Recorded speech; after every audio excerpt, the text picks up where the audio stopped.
Bonjour Corey. Bonjour Corey Willard, qui est associé chez Galley's à Ottawa. Merci beaucoup de venir nous rejoindre aujourd'hui au PPD. Fait que, je sais pas, peut-être une petite introduction, une présentation de qui tu es, puis un peu ton implication rapidement au sein du PPD. Ouais, ben, mon nom est Corey Willard. Je suis ancien du PCLF 2012. Je pratique chez Gallings depuis ce temps-là. Je pratique avec toi, Léo. C'est ça, je prends toujours l'occasion de revenir sur le campus. Puis, merci de m'avoir aujourd'hui. Puis c'est un peu justement quoi on voulait parler avec toi, c'est ton rôle de mentor. Tu es mon mentor à Gallings, puis tu t'impliques dans plusieurs domaine de la vie, de la communauté juridique ici à Ottawa. Fait que, un peu, donne-nous une idée de c'est quoi ton rôle en tant que mentor au sein du PPD, comme ce que tu fais un peu avec les membres de l'équipe puis les étudiants aussi. Oui, donc, ben moi, je connais le PPD depuis 2014, depuis la première année du PPD. Anne Lévesque, à l'époque, était à la tête du programme, puis elle m'avait approché là, pour être mentor pour certains des candidats qui passent à travers le programme. Donc, depuis 2014, j'ai eu la chance de côtoyer des membres du PPD, puis c'est vraiment, ça a été vraiment une belle expérience pour moi. J'espère que c'était une bonne expérience pour eux. Il faudrait que tu leur demandes. Mais vraiment des cheminements vraiment intéressants. Puis, tu sais, j'ai eu la chance de les suivre un peu dans leur cheminement de carrière. Puis, on a tous eu des très belles carrières. Puis, des belles expériences avec le PPD. Ouais, puis c'est ça qui est intéressant un peu de voir comment, un peu l'importance du mentorat dans la communauté juridique. Comme moi, en rentrant en première année, on ne dit pas trop c'est quoi. Fait que, à quel point tu penses que cet aspect-là, que ce soit un étudiant, un jeune avocat ou quoi que ce soit, pour toi, c'est quoi l'importance du mentorat pour quelqu'un qui essaie de se développer dans la carrière? Ben, je veux dire, le mentorat est essentiel. Tu sais, tu peux avoir la meilleure job au monde, mais si tu ne travailles pas avec des bons mentors, ça risque de pas bien se passer. Puis c'est comme ça dans n'importe quoi. Tu sais, ça peut être comme ça. Si j'utilise l'exemple d'un électricien, tu t'apprends tout à l'école, mais tu arrives sur le chat, puis tu dois faire quelque chose, puis tu n'as pas un bon mentor. C'est beau de garder tes livres à l'école, mais on sait tous que la pratique, parfois, ne reflète pas nécessairement ce qu'on apprend en salle de classe. Donc, c'est la même chose pour les juristes. Puis, selon moi, le mentorat, c'est 90% de la pratique. Puis, c'est aussi juste de bien de se développer les premières, mais le stage, donc que ce soit un stage dans un cabinet privé ou gouvernement ou avec le PPD, ça, c'est la première vraie expérience pratique qu'un candidat va avoir. Puis si t'es pas bien entouré, puis t'as pas du bon training, comme on dit, ou du bon mentorat, tu vas développer des habitudes de travail qui vont être néfastes, négatives.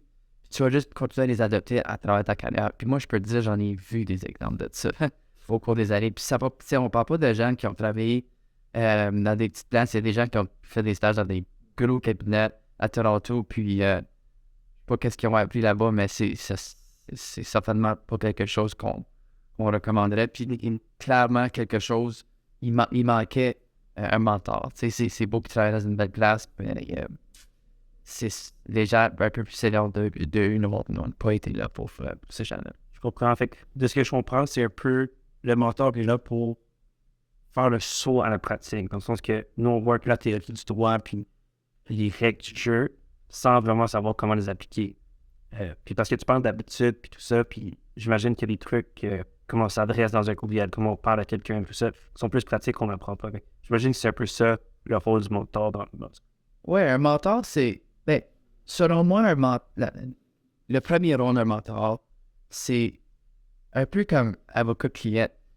Le rôle du mentor, c'est de protéger la personne qui a dû faire mentorer. Ça, c'est l'affaire la plus importante, selon moi. Ils sont là pour le meilleur intérêt de cette personne-là. Pas pour le meilleur intérêt du cabinet, pas pour le meilleur intérêt du programme. Vraiment être là pour le meilleur intérêt de la personne. Si on prend ça, puis on développe à partir de là, il va y avoir des opportunités qui vont être présentées à l'étudiant ou au candidat. Il va y avoir des conversations difficiles parfois, mais des conversations confidentielles où peut-être on va dire écoute, tu peux pas faire ça. Mais ça nuit pas nécessairement la réputation du candidat. Tout le monde parle de la situation. Donc, selon moi, ça, un mentor, c'est vraiment de protéger la personne que tu vas mentorer. Ouais, ok. Ouais, c'est comme. Puis aussi, je pense en tant que comme étudiant, tu sais, je commence à apprendre certains trucs, je réalise que des fois, on est comme complètement perdu.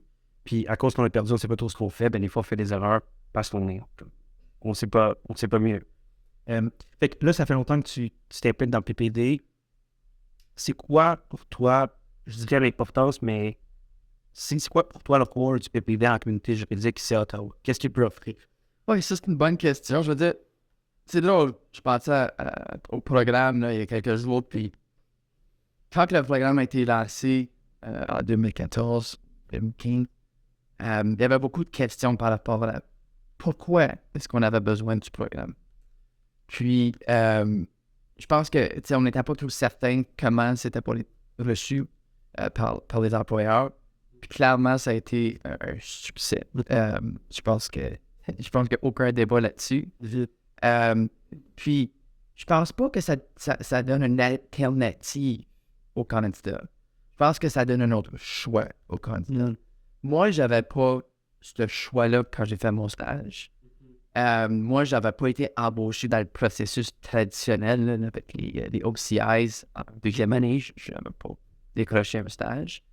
Je pense que le programme a été excellent pour quelqu'un comme moi qui cherchait vraiment une expérience pratique. Une expérience qui me permettrait de toucher différents domaines de droit à cause que je savais pas ce que je voulais faire. Donc, l'existence du programme pour moi, c'est ça, c'est que ça donne au candidat une expérience vraiment vaste que tu vas pas avoir dans un cabinet ou dans une entité gouvernementale. Ouais, j'aime ce que tu as dit, comme c'est pas une alternative, c'est un choix. Parce que peut-être que avant que ça existe, c'est comme, de ce que je comprends, il y avait un manque pour ça. Right? Comme les gens avaient soif de quelque chose qui soit différent de je vais aller dans un cabinet qui spécialise dans un domaine ou tout ça. C'est intéressant de le voir comme ça. Puis en parlant avec des collègues, on le voit, des fois les gens sont comme j'ai comme l'impression qu'il faut que je fasse les OCS ou que je fasse ça ou que je fasse ça, mais ça serait fun quelque chose qui est plus proche à moi, qui me ressemble plus. Là, tu en as parlé un peu, mais comment tu penses que le PPD, proprement le PPD, prépare les gens à la pratique, prépare les candidats à la pratique? Tu as parlé que c'est plus pratique, que c'est plus général, ça te permet de toucher à plus de trucs. Fait que je sais pas qu'est-ce que... Ouais, ben, comme j'ai dit, j'ai jamais participé au PPD. J'ai eu la chance d'être mentor pour plusieurs candidats du programme. Ce qui m'a toujours impressionné du programme, c'est l'encadrement. C'est pas juste théorique, c'est pas juste pratique, c'est un peu de tout, puis une grande flexibilité. Si tu vas aller faire un stage avec un organisme très spécifique de ce que j'ai vu dans mon expérience, le PPD va faciliter ça. Puis ça permet, comme j'ai dit tantôt, de toucher différents domaines de droit. Puis c'est vraiment ça. Tout dans notre carrière, on ne sait pas vraiment ce qu'on peut faire. Moi, je fais de la négligence, je fais pas de la négligence médicale, mais je pratique en droit médical, puis c'est... Tu sais, j'ai pas de bac en sciences, j'ai eu sciences 10e année, puis il faudrait pas que je te montre mes notes. Donc, tout ça pour dire, j'ai été chanceux quand j'avais un bon mentor qui m'a introduit au domaine, puis je me suis dit, wow, je pensais même pas que ça serait quelque chose qui m'intéresserait. Donc, même chose avec le PPD. Le montant de gens que je connais qui ont passé à travers le programme, qui pensaient qu'ils allaient faire X, Y, Z, ils ont fini faire quelque chose de complètement différent, puis ils sont contents. Puis sans l'expérience à travers le PPD, il n'y aurait pas eu ce côté-là. Ouais, je pense que puis là, c'est ma prochaine question, puis évidemment, tu es là, fait qu'il faut que je te le demande. Mais parce que tu as passé plusieurs, on va dire, étapes d'une carrière juridique, puis peut-être pour les gens qui nous écoutent, c'est l'étape qui nous intéresse le plus, c'est l'étape d'étudiant à la pratique dans un cabinet ou gouvernement ou dans n'importe quoi. Fait que dans ton expérience, c'était quoi le plus grand défi de passer en tant qu'étudiant à, OK, maintenant j'ai une responsabilité en tant qu'avocat?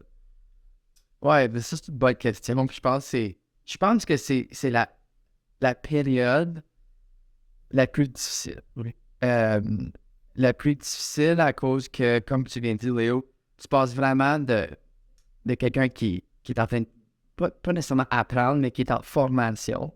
On est toujours en formation, mais formation de façon formelle, à, tu sais, c'est vraiment un jour de lendemain, à quelqu'un qui peut aller plaider en cours, quelqu'un qui peut représenter les intérêts de quelqu'un de l'individu, que ce soit dans leur emploi, que ce soit dans leur vie personnelle, que ce soit dans leur nom en tant que gérant d'une compagnie. Donc, c'est une, tu sais, on parle vraiment d'une grande étape, là. Puis, c'est une discussion que j'ai souvent avec des médecins, par exemple.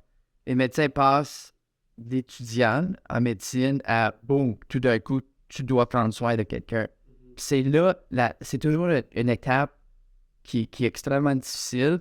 Ça revient à la formation, le stage ou le BPD, comme on dit. Ça, c'est selon moi, l'étape la plus importante qui va vous préparer pour cela. Je ne sais pas combien de fois on a eu des discussions, même toi et moi, de, tu sais, de ainsi l'année prochaine, ça va être toi qui va être en charge du dossier. Puis, je sais pas le visage des gens quand je dis ça, puis ils réalisent pas que, oh wow, OK, c'est vraiment ma responsabilité. J'ai un permis avec le barreau de l'Ontario. J'ai un gars de déontologie que je dois suivre. Donc, ça, je pense que c'est vraiment ça la différence en s'en allant de stage ou étudiant à la pratique. Puis, c'est vraiment important d'avoir quelqu'un ou plusieurs gens, si possible, à qui tu peux consulter, appeler pour de l'avis. OK.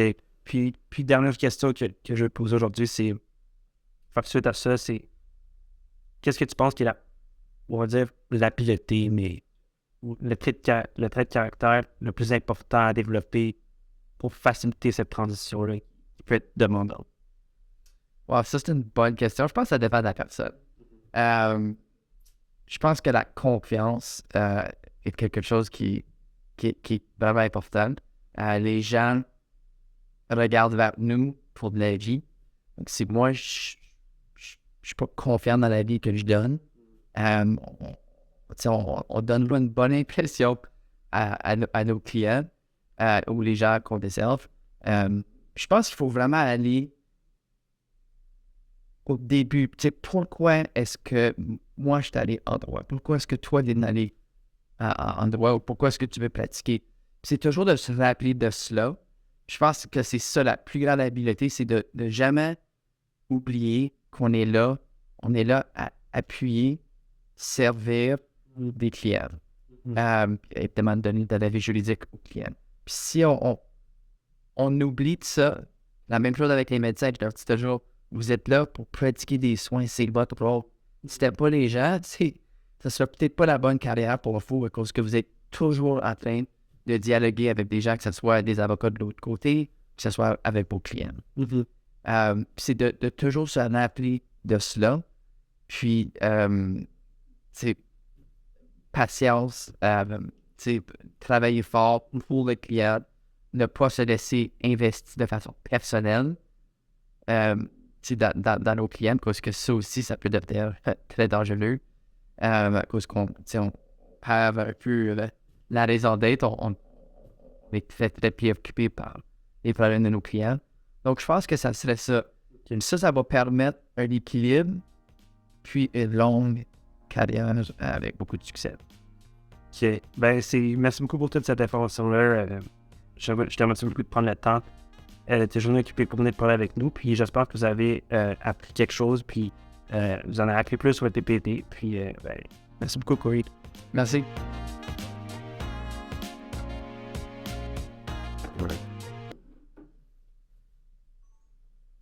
Ça, tu voulais te donner? Oui, c'est parfait aussi. Non, c'était parfait. C'est soit que tu vas aller faire avec. C'est parce que je travaille pour le PPD. OK, là. Comme pour